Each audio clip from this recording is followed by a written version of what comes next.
So when we're talking about the burden, particularly the burden of decolonizing the university or academia, I think it's very important to note that there are unequal burdens. There are going to be disproportionate impacts for both students, faculty, and staff. So this is administration, people that do the everyday job of working on campus.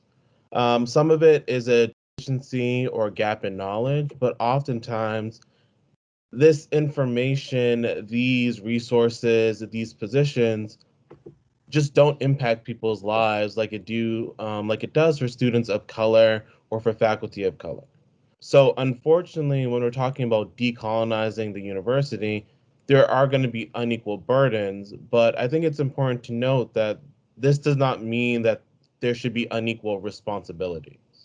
So I think each and every one of us, regardless of your race, gender, creed, etc., are responsible not only for the way our university functions, but also for the way our society is set up. So when we talk about the issue of coloniality or colonialism, the unequal hierarchies that have been set up in a 500-year structure, this burden, this responsibility should fall on everyone's shoulder. But unfortunately, we don't live in an ideal world, so this must mean that we have to put the pressure on everyone.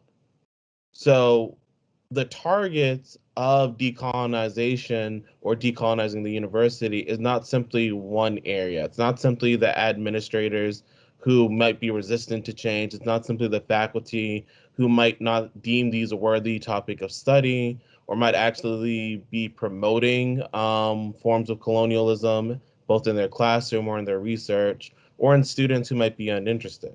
Again, there are many parties located within a university, and as such, again, pressure must be put on everyone. Now, for students, this means putting pressure on their faculty to adapt their syllabus.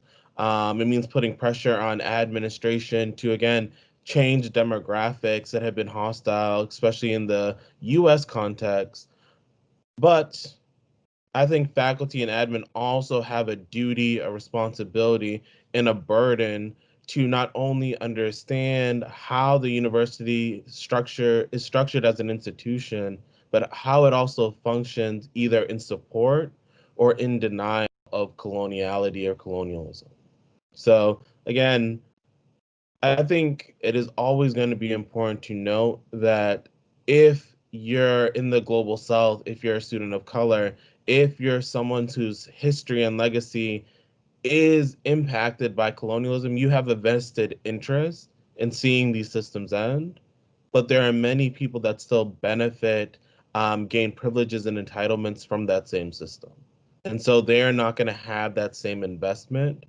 What I do as a professor, I do as a researcher, and what I support through activism is again reaching out to individuals to show that it is an issue that everyone should have a vested interest in ending. So thank you for that question.